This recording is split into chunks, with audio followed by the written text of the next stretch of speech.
일자봉에 점 하나로 눕다. 송봉년.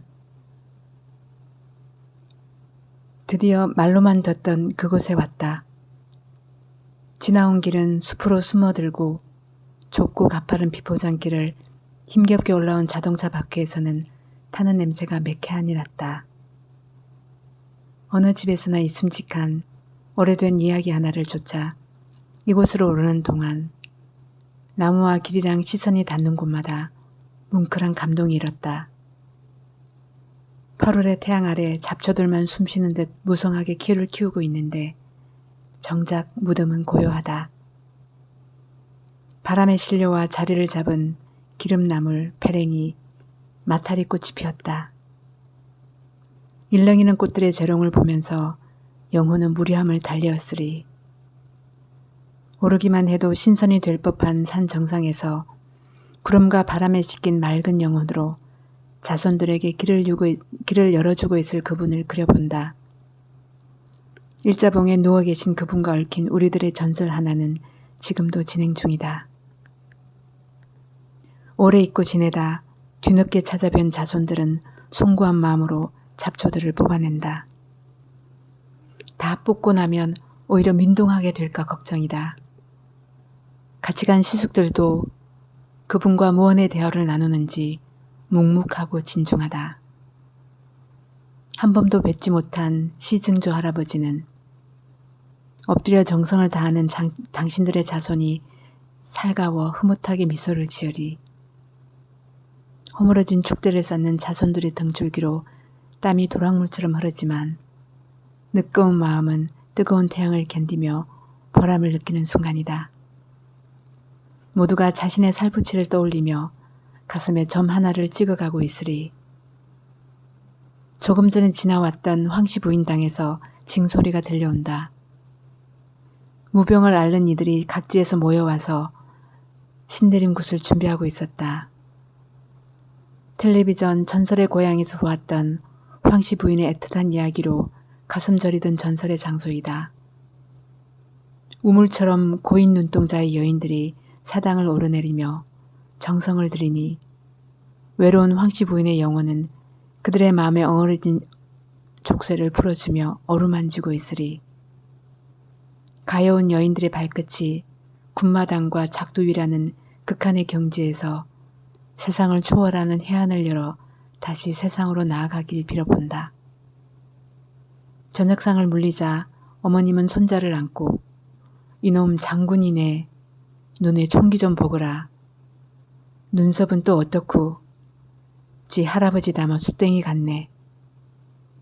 액자 속에서만 보았던 시아버지의 짙은 눈썹 밑에 퀭하고 깊숙한 곳에서 빛나는 눈동자를 보았을 때다. 카리스마가 넘쳤고 길게 기르신 검은 수염으로 남다른 개성을 강하게 느꼈었다. 어머님은 지금 손자를 보면서 어떤 사람이 되었으면 하고 바라고 계시는 걸까? 먼저 가신 지아비에 대한 그리움이 있는지 잠시 말이 없으시다. 그때 너희 시아버지가 하시면서 꺼내는 이야기는 1월산의 증조부의 묘소와 얽힌 이야기였다. 할아버지는 좁쌀 하나라도 허투루 여기면 혼을 낼 정도라 천석군 소리를 들을 만큼 가세를 일으켰지.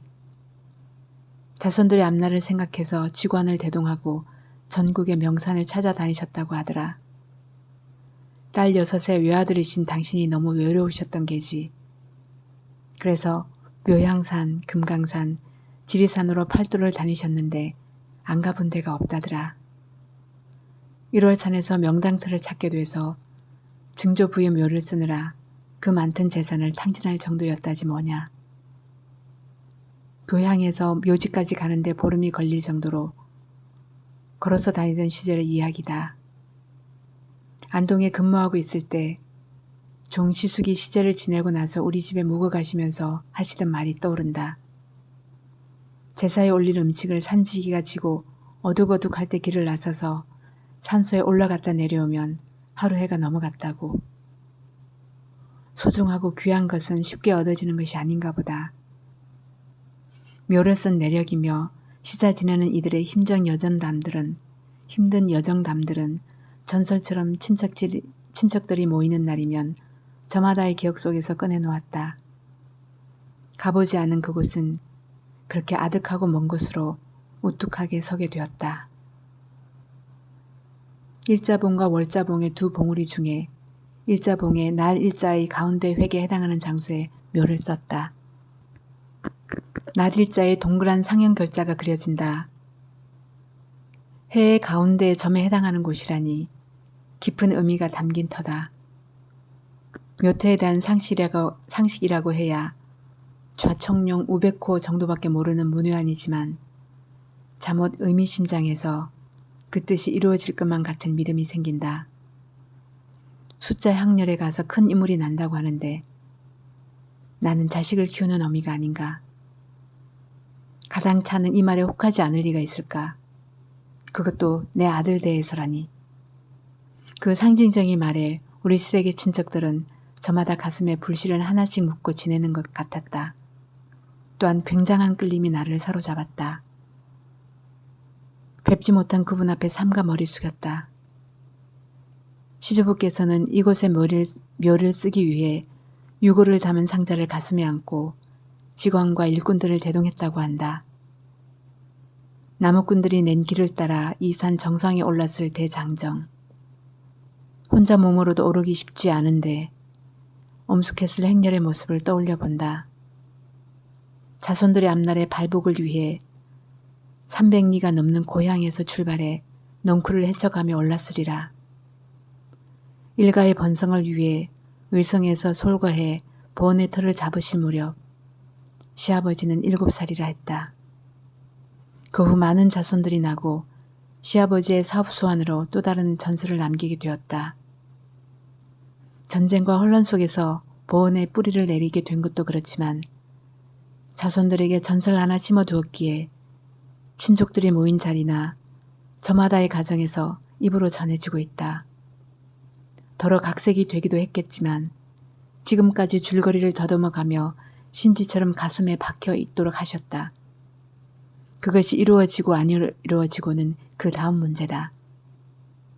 어머님의 이야기는 책갈피에 눌러둔 아파처럼 빛이 바랬지만 그날을 떠올리게 한다. 너희 지숙이 중학교에 다닐 때다. 미군 부대가 들어서는 공사 때문에 길이 묘를 지나게 돼서 큰일이 났어. 이장을 할 형편인데 할아버지가 숟가락만 있을 정도면 산소를 지키라는 말을 남기셔서 너희 시아버지가 동분서주했단다. 그때 데리고 간 시숙이 미군 앞에서 영어 실력을 발휘하는 바람에 길이 돌아가게 되었지. 워낙 공부를 잘해 수재라는 소리를 듣던 시숙이었으니 그럴 수도 있었으리라. 내게 그런 상황이 닥친다면 10년 넘게 배운 영어 실력에도 입 한 번 열지 못할 것만 같다. 시숙이 대단해 보였다. 아마 마지에 대한 기대가 남달라 좀 과장되긴 했겠지만 큰일을 하는데 역할을 단단히 한 모양이다. 요즘 와서 들은 시숙의 얘기로는 대학 다닐 무렵에 그런 일이 있어서 한 학기 수업을 못할 정도로 공사 현장으로 가서 현장 소장을 만나고 알만한 사람을 찾아다니느라 발에 물집이 났다고 했다. 내 아들은 이제 30대 중반을 넘었다. 전공도 다르고 큰 인물이라고 하는 사회적인 성공 쪽으로는 관심이 없는 터라 한참 잊고 지냈다. 선산에서 벌초할 때 그 전설 같은 이야기가 나왔다. 오래전에 들었던 어머님의 이야기라 흐려졌던 기억을 다시 바로잡을 기회가 생겼다. 아들대가 아닌 증손자대에 발복한다고 했다. 원래 전설은 입에서 입으로 전해지다 보니 말하는 사람이나 듣는 이의 마음에 따라 각색이 되거나 잘못 기억이 되긴 하지만 큰 인물이 나온다는 근본 줄거리에는 변함이 없었다. 잊었던 전설에 또 다른 욕심을 내며 며느리에게 꿈을 이야기했다. 그 꿈이 이루어지지 않은 걸 보면 앞으로 이루어질 것이고 이루어지지 말라는 법도 없지 않은가. 이곳에 벌초하러 오는 자손들의 머리에도 어느덧 서리가 내려 희끗희끗하다. 무덤을 보살피는 손길은 갈수록 살뜰해져 간다. 그동안 축대도 쌓고 주변 정리를 해서 제법 모양새가 좋아졌다. 다행히 군에서 이곳을 공원화하느라 길을 포장하고 가꾸어 놓아 소풍처럼 다녀갈 정도로 주변 경관이 좋다. 얼마나 이곳에 오르내리게 될까. 이곳에 마음 붙이며 가슴에 찍고 있는 점 하나를 붙들고 오르내리는데 이들 또한 어느 날부터 전설적인 인물이 되어가리.